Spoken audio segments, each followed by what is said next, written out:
Greetings, WWE Universe, and everyone else here on YouTube. cksmith away here, and I'm here with the full list of the WWE draft pick in case you missed out on both Raw and SmackDown.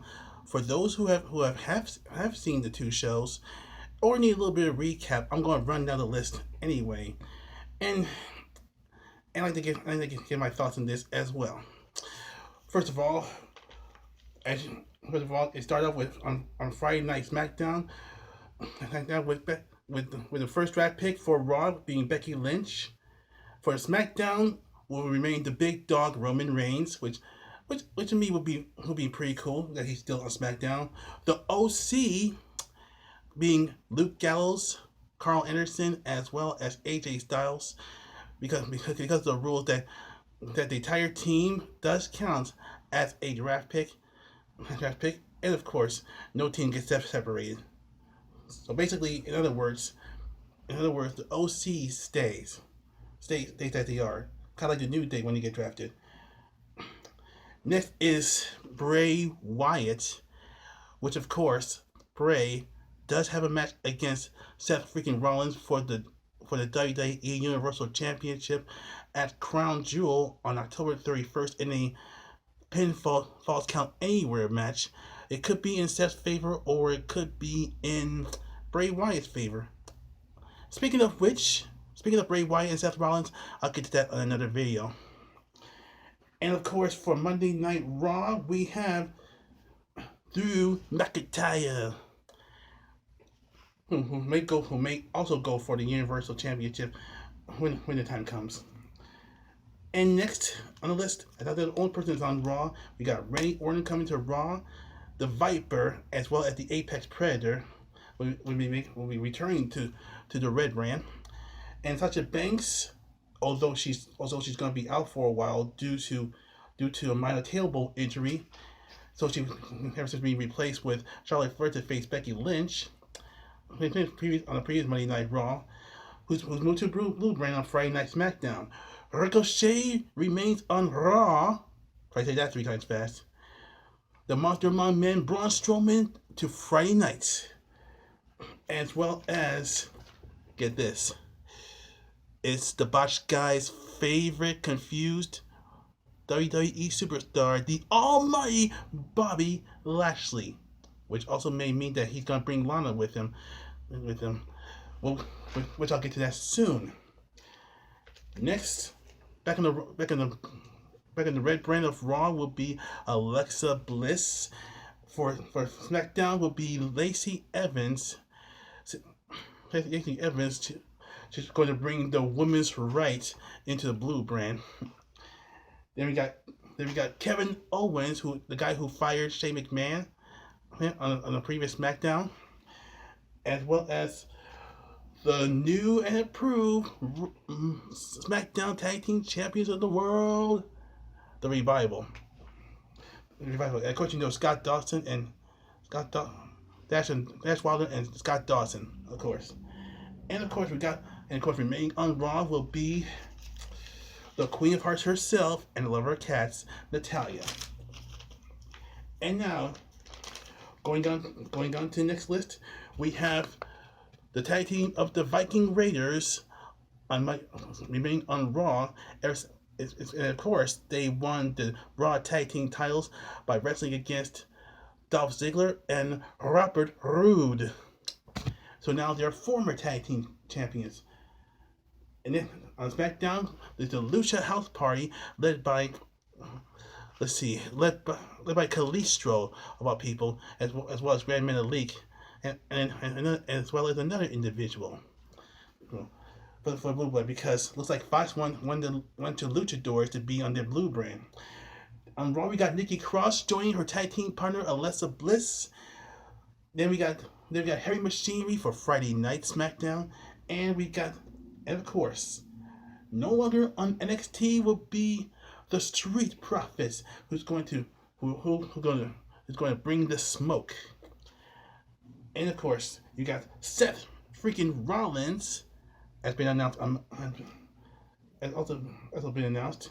That was on round 4 for the That was on the round one for the Raw brand. Who's on Raw. Brock Lesnar, the who's now the WWE champion for Friday Night SmackDown. Charlotte Flair is now going to be on Monday Night Raw after losing her women's title for a blue brand against Bayley of all people, which I'll get to later. And remaining on SmackDown, The New Day, and they would remain on the blue brand. And of course, we got Charlotte Flair's soon to be or probably fiance, that is if he put a ring on it, Andrade, of course. And next on the list, we got the team of Asuka and Kairi Sane of the Blue Warriors, formerly from SmackDown, now going to be on Monday Night Raw, who also took the women's tag team titles. And of course, for what I understand so far for Monday Night Raw, if the Kabuki Warriors ever lose the title, they'll still remain on Raw, and those women's tag team titles can be shifted in and can be wrestled in both brands. So that means they could be defended on either Raw or SmackDown. But for the SmackDown brand will be Daniel Bryan, and of course for the Raw brand, as I mentioned before, it's gonna be Rusev. Hopefully to get his hands on of course Bobby Lashley for being a homewrecker, for trying to mess with his wife. And of course Rusev will crush the Almighty One.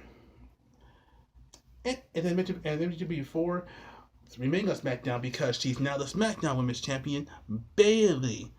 And I gotta tell you, you gotta love Bayley's new attitude. She's no longer the hugger that you love the most. So goodbye ponytails, and goodbye the Bayley buddies, because she already destroyed the Bayley buddies. And hello to the new and improved Bayley. And I gotta tell you, you gotta love the new look, as well as the new attitude and hairstyle, and the way she tells everyone to screw you. And of course, in the red brand, we got Aleister Black, who's going to help people fade to black in the Raw brand. And speaking of Raw brand, we got Cedric Alexander. And on SmackDown, we got Shinsuke Nakamura. For Raw, who came from 205 Live, Humberto Carrillo. Hopefully they'll do something special with this guy. He's in 205 Live, which probably canceled right about now. For SmackDown, we got Ali, who not only is a wrestler, but what I understand, he's a former Chicago police officer, which is very unusual, and this is very interesting because I'm born in Chicago. I'm a Chicago native. And next we got for the red brand, speaking of red, to go match his beard, of course, Eric Rowan. And for Monday Night Raw, we got Buddy Murphy. For SmackDown, we got the former tag team champions, Dolph Ziggler and Robert Roode.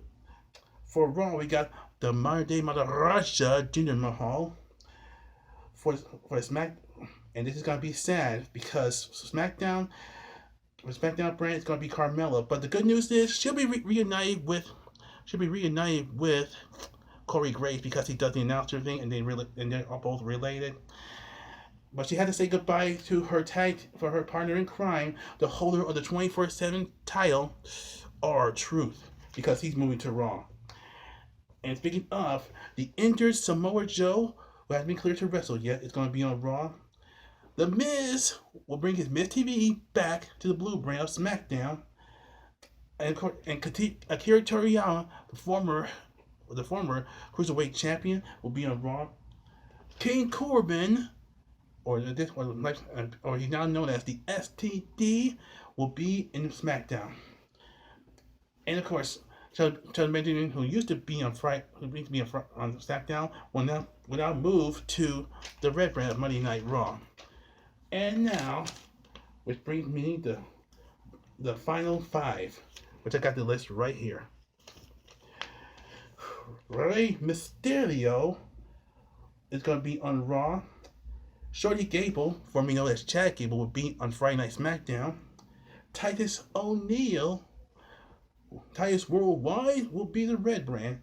Elias will be in the on Friday Night SmackDown because who better way of being on SmackDown than to walk with Elias?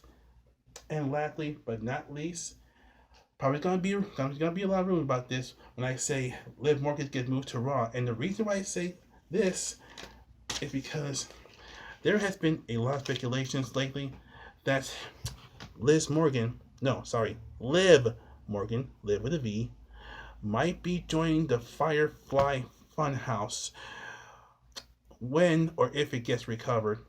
The reason why I'm saying this is because as I was watching the end of Monday Night Raw, get this. Bray Wyatt had his Friday Night Smack. Bray Wyatt was doing his segment of the Firefly Funhouse, which he'd been doing for quite some time, and the part where Bray Wyatt says, and referring to Seth Rollins, says, "I see you," and then not to mention Bray Wyatt said, "You got to remember, I forgive you, but the Fiend never forgets." Well, all of a sudden, Rambling Rabbit of all people came out and told Bray Wyatt that Seth Rollins is coming into the Funhouse, and then Bray Wyatt was like, "Don't worry, just relax. Seth Rollins isn't gonna hurt us." And he told Rambling Rabbit to go out there and play, and says, and just after Bray Wyatt turns his back and says, "Don't worry, the Fiend will protect us here." Bam!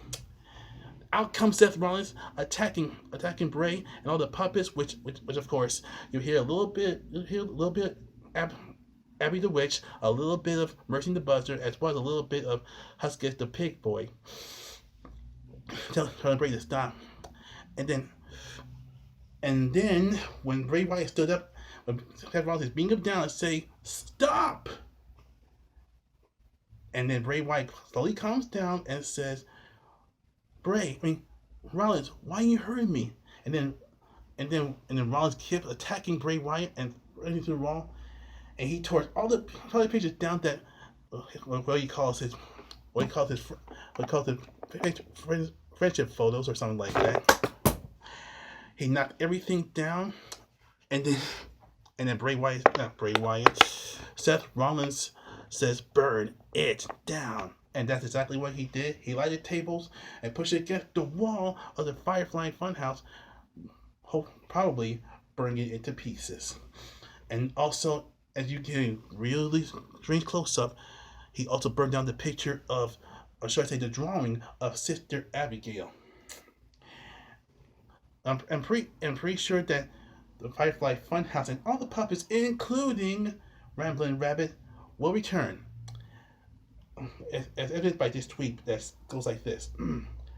Bray Wyatt tweeted, "Rambling Rabbit was taken from us in tonight's super unnecessary cruel arson attack. R.I.P. brother." Followed by another tweet. "Also, I want you to know, Seth Rollins, I forgive you. It is my nature to do so, no matter how upset I get. Not everyone here feels this way, however." Quick question. How did you find it? By it, meaning the Firefly Funhouse. Are you dead? Well, according to Wrestling Days, it might be the fact that Seth Rollins might be in limbo or someplace, or probably in Bray Wyatt's mind or someplace. That is another reel for us to solve, and that'll be real for probably yet another video. Speaking of Firefly Funhouse, however, I'm actually working on something. In regards to the Firefly Funhouse by another person that actually made a video on. And by the way, it's in 8 parts, but I'm going to cover all 8 parts and wrap it into one video. If you want to know what it is, if you really want to know what it is, well, I might put up a trailer on it. Just let me know. Just let me know in the comments below. Well, if you want to see the trailer or not. I want to post it up right after I complete everything, or should I do it before? And speaking of comments, let me know what you think of the superstars that are going to be drafted and who's going to be traded prior to this video. Like I like to hear your comments and like to hear your opinions as well. As always, give me a thumbs up or a like. And please share this video, where it be on Twitter, where it be on Facebook, where it be on Instagram, whatever. Just share this video to everyone who's actually interested in the WWE universe or anything wrestling for that matter. Well, that's all I got to say. This is DK Smith Awaits, and I'm out.